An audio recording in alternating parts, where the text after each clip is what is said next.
really nice. And I want you to know this fight was for you. And I would climb any mountain. I would slay any dragon. For you. Really? Yeah, say it. Brian Russell. Jerry Dalton. Great filmmaker, great you. film. Yo, Andrea.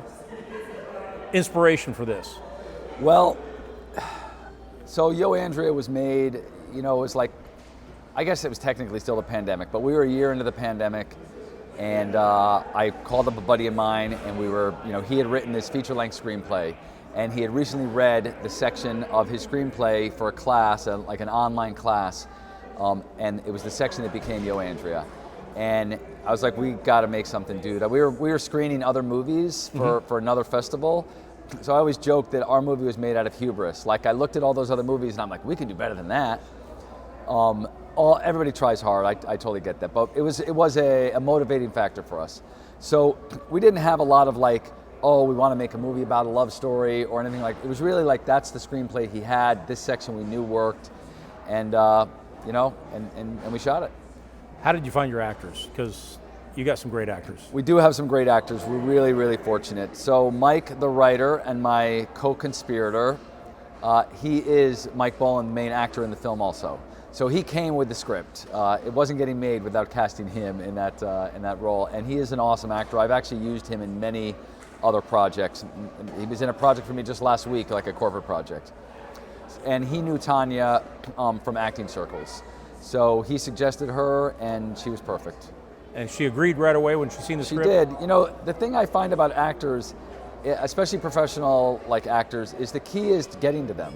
Right. Once you get to them, they're like people like everybody else. So Tanya is a very busy working actor, and she is in tons and tons of TV and independent film.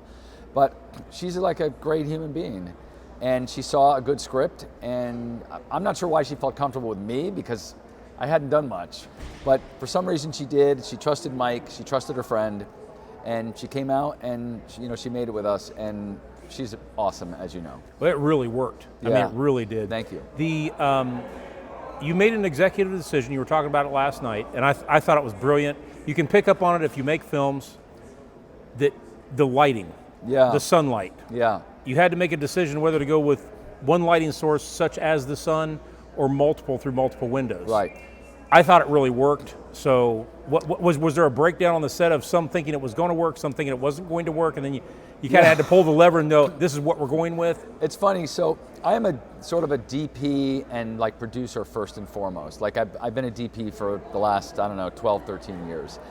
And so I had a very clear picture in my mind of what I wanted this to look like. And I knew we couldn't use the real sun because that's moving all day, and we were shooting over the course of about 10 or 12 hours. And we didn't have any big like lights. We didn't have a big 10K. We didn't have a big source that we could put outside to mimic the sun. So we had what we had in our van. So I had 2 or 3 of these kind of small HMI type lights, and my DP had a couple.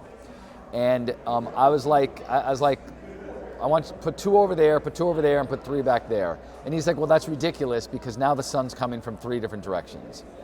And I said, let's see what it looks like.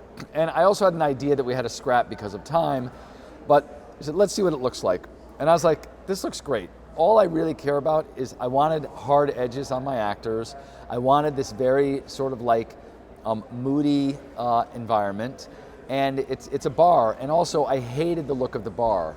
So I wanted to make the bar kind of disappear into the background. Not go completely like black as if we're in, a black limbo, but I wanted the bar to kind of fade away.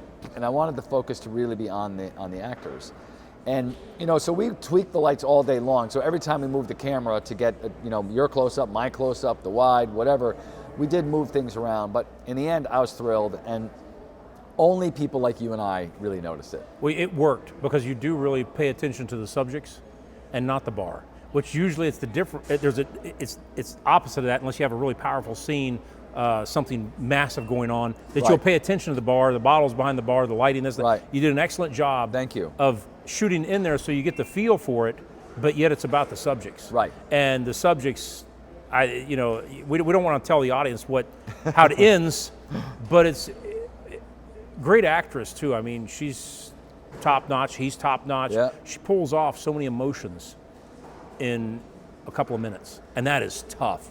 Well, that's one of the things that I love most about both of them, and I think that you're right, that Tanya did a really spectacular job of taking you through this range of emotions, but also she never acts. Like, that's the beauty of it, is that she's an actor, but actors are at their best when she's not acting. Right.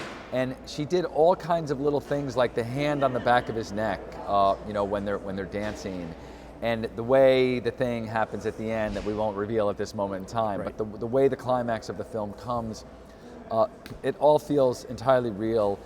I feel, listen, I made the thing, and I watched that movie, and now I hadn't seen it in about 6 months until I watched it yesterday, and I watched that thing, and I believe what I'm seeing on screen, because I think that it's true. Like, truth always reads, and it's not about like it's a true story, it's about emotional truth. Like, we've all felt that. If you've ever been in love, if you've ever, loved another person, been attracted to another person, I think you get it, and it's because Mike and Tanya, they're true. Well, when you're talking about love, it's one of those emotions. That's love and hatred. Those are the two opposite ends of the spectrum, but they're so powerful. Yeah. And it's used as that conflict in film. Right. And For sure. sometimes it's a missed love, lost love, in love, out of love, but it's all that emotion that we tie into with film to bring that visual and that audio experience to people. Right. Seeing your film on a big screen as it's ingested the way it's supposed to be for DCP, DCI compliant, is there a difference in that and watching it on your monitor, or going to a festival that may put it on a pop-up screen versus the other festivals you've been in where they're actually ingested into the films like this one, where it's ingested in there and it's in a real movie screen environment? Is there a big difference in you watching your work in here versus on a monitor or a television? Yeah, well, so there's a couple of things. First of all, here's the most important thing, okay? So I want the movie to look as good as it can possibly look and sound as good as it can possibly sound. But the most important thing, it doesn't matter how good it looks if there's nobody in the movie theater to watch it. Right. So the most impactful thing to me about being here at Myrtle Beach and in this real movie theater, this multiplex, like big, huge screen, big, huge movie theater, is that you had that place filled. There were, I don't know how many people, but 100, 150 people in there. It was completely filled, and I walked in there and I was like, Tuesday afternoon at 4 o'clock, what's this gonna be like? And I was like, I walked in, I was like a little kid. I had this big grin, and I was like, oh my God, this is like amazing that all these people are gonna see it. Brings an energy into the auditorium. You feel, it is palpable, like every intake of breath, every small laugh. When you watch your movie, that's how you know the movie actually works. Right. Now, as far as how it looks, it looked amazing, man. Like, there is nothing. I've seen this movie played 30, 40 times in movie theaters of various. Some are real movie theaters, some are screening rooms, some are libraries. It's been played in all kinds of festivals. There's nothing like a DCP on a real screen. Right. It looks, so the only other time it ever looks exactly the way it's supposed to look is at my monitor when I'm color correcting back at home. Right. Other than that, I've seen this movie many times, as I said, and there's a lot of times when I'm like, it's blurry, it's washed out. Like, there's nothing washed out about that movie, as you know. So it was pristine here. It was like pristine. It was beautiful, and the screen. It was magnificent. Well, where I was going with this, the question. Sorry, I went on. No. It wasn't about us per se. I mean, we're very proud to be able to screen in this theater. It's a first run theater. Yeah. But talking more about the landscape of movies and how theaters have been hurting. Well, COVID. I mean, that was a Mike Tyson uppercut. Yeah. All right. Yeah. But as the movie-going population is aging, the younger population, 30 and under, they're watching movies on the small screen, on their cell phone. Right. Personally, I can't even see a comparison. There's nothing like theatrical. Right. Nothing. What Listen, do you think? I never stopped going to the movies. I went to the movies. I'm from the Northeast, and I never stopped going to the movies. So the importance of the big screen in a community. What is it to you to have a big screen, a movie screen, where people can come together as a community, watch a film like yours, even though it's a short and could be made into a feature? I mean, I could see that film being a feature. Yeah. To watch that, and if anyone's interested, right? So, but if to have a communal experience where people come together and gather to watch a film as powerful as yours, to hit those emotions, and then discuss it later in the lobby, or to go to have a cup of coffee or a drink or to eat. What's the importance of that to you in a community, regionally and nationally as a nation, to be able to join together as a community to watch a movie in a deprivation area on a screen that's larger than life and a sound that's larger than life? So Jerry, to me, the most important thing for human beings is communal experience of art. Experiencing art together, talking about art. It's how we learn. It's how we learn about each other. It's how we learn empathy. It's how we understand the world. It's how we see other points of view. How many times, we know what the world's like right now.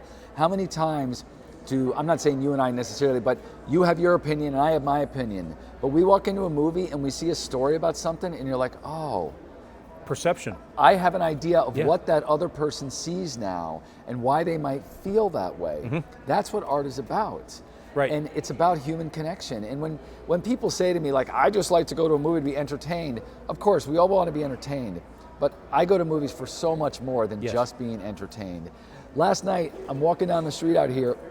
I was stopped 3 or 4 times. My wife was going crazy because I love this. Like, I'm not much, but I'm all I think about. So we're walking down the street. I got stopped 3 or 4 times by people who wanted to talk about Yo, Andrea. Right. And they wanted to talk about the characters. They wanted to talk about what was happening. They wanted to talk about what happened after the movie end. That is like mind-blowing. That people are so invested in these characters in 7.5 minutes that they want to know what happens to the characters later in the characters' lives. That's beautiful. Art is powerful. It is. It is the most powerful medium in the world. When you think music, it can change and alter your mood within 3 notes. A beautiful painting, a beautiful picture, but mixing those together, where you synchronize that beautiful music and sound with a motion picture. What you were talking about, the world and the shape it's in, don't you think it would be a little bit better if we all could go to the movies and watch a movie like Yo, Andrea, about love, and about this emotional, I don't want to give it away, what happens, and then to meet on the street and talk, because you know why? All the political stuff dissolves. That's right. And we go to the raw emotions of what we're made of. That's right. Right? No, 100%. And I think that's the importance of not, that people go back to the movies now after COVID's passed, that we get back in there to the screens and watch things and talk about them. Listen, I invite people to the movies all the time because and it doesn't matter to me, honestly, like I love John Wick and Star Wars as much as I love things like Living or, the Bill Nye movie that was out a few months ago, or going to see a retrospective of the Maltese Falcon. Right. I saw a retrospective of the Maltese Falcon about a year and a half ago, like it was maybe the end of COVID, whatever, and the theater was packed. There was like 100 people in there watching the Maltese Falcon, a movie from 1942 or whatever. Right. And it was unbelievable. It was beautiful. The future of Brian Russell. Where's he going? What's he going to do? Listen, feature films? I'm too old to be a famous filmmaker, but I just love doing this. I don't know about feature films. Honestly, like I love shorts. Okay. I love making shorts. They're achievable. And when I make them, it doesn't break the bank. And I have like a lot of talent around me to help me do it. I love the collaborative aspect of it. And I get to come to places like this. A feature is going to take me a year of Sundays. And, listen, people often go to the movies and like, how'd this movie get made? What were they thinking of? Like, it's really hard to make a good movie. And right now, I feel like I can make a good short. I don't know if I can make a good feature. So you're humble. Well, that's good. I don't know about that, but I got a couple more coming out. I got one that I want to talk to you about because I want to make some changes, and then I got a new one that I'm in the middle of shooting, and that'll be ready in another couple months. Okay. But I'm gonna just keep making shorts for now. Like, I don't know, next year or two anyway. What do you do on your day-to-day life? I'm like a freelance video producer, so I am a director, producer, DP, editor, colorist. I do it all, and I've got I do a lot of like nonprofit fundraising videos for like homelessness organizations and stuff like that. I do a lot of corporate video, a lot of like brand type work. Right. Well, thank you very much for coming to the festival, you. And thank you for the beautiful work. It was a pleasure. Thank you so much. All right.